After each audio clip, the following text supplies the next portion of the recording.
প্রিয় মাতৃকালীন বোনেরা, আসসালামু আলাইকুম। কেমন আছেন সবাই? আশা করি আল্লাহর রহমতে সবাই অনেক অনেক ভালো আছেন।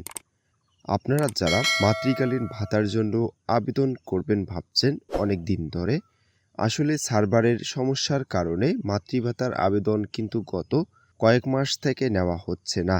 আপনারা যারা মাতৃকালীন ভাতার কথা ভাবছেন, আপনারা অবশ্যই অতি শীঘ্রই আপনাদের ইউনিয়ন পরিষদ তথ্য সেবায় যোগাযোগ করুন। সার্ভার ঠিক হয়ে গেছে, মাতৃভাতার আবেদন চলমান রয়েছে। আপনারা ইতিমধ্যেই জেনে গেছেন যে মাতৃভাতা প্রতি মাসের 20 তারিখ থেকে 30 তারিখের মধ্যে আবেদন করা হয়ে থাকে।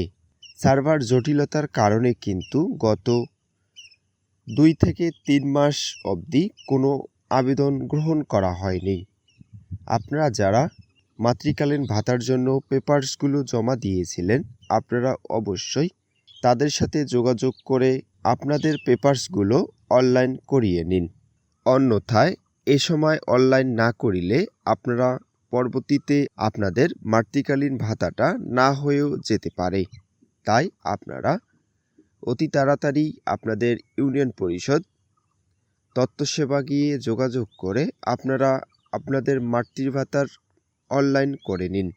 ভাতা সম্পর্কিত সকল তথ্যের আপডেট সবার আগে পেতে আমার এই ছোট্ট চ্যানেলটি সাবস্ক্রাইব করে পাশে থাকা বেল বাটনটি বাজিয়ে দিন এবং এই ভিডিওটি যারা ফেসবুক পেজ থেকে দেখছেন তারা আমার পেজটিকে ফলো করে দিয়ে পাশে থাকুন।